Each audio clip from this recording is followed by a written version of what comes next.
The big question today is how long should HRT be given? HRT meaning hormone therapy after menopause.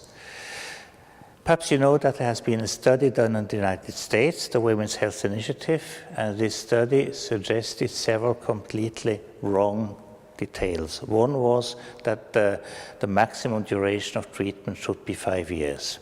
But is that true anymore? In my opinion, it is not true for several reasons. One reason is that more than 30% of women have still hot flushes as the main symptom after the age of 65. We know that about 16% of all women of 85 still have hot flushes. And we know that 6% of these women are taking hormones at the age of 85 or more. So the reality is not exactly what the Women's Health Initiative postulated.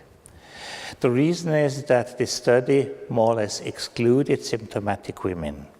So it was not a population we see every day in our European clinics. Another reason is that we know today that if you give a treatment that is given transdermally, you don't have the risks that have been found by this American study. These risks have been elevated incidence of stroke. That is not the case. These women studied by the American study have been, I would say, loaded fully by risk factors our patients don't have usually. The other risk that has been feared was increased risk of heart attacks. That is not true either.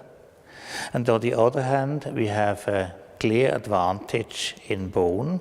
We know that the fracture risk decreases dramatically if you use HRT.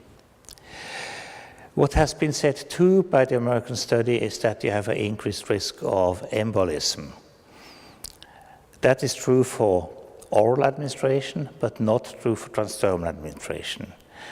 So if we choose a continuation after the age of 65 by using transdermal HRT, by using acceptable progestogen, that means dydrogesterone or micronized progesterone, both are neutral, then the risk is not elevated.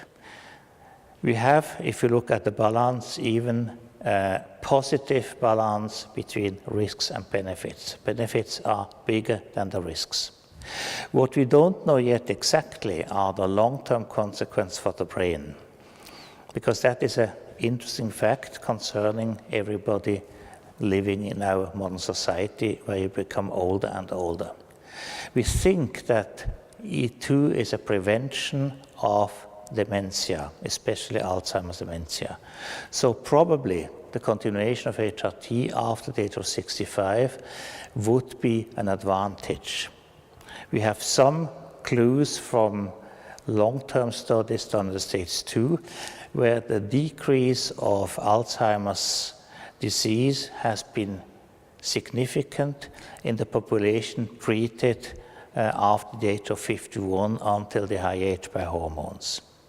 So to conclude, I would say that we have today a clear situation where the indication to continue is in most women much more important than the intention not to continue and to stop.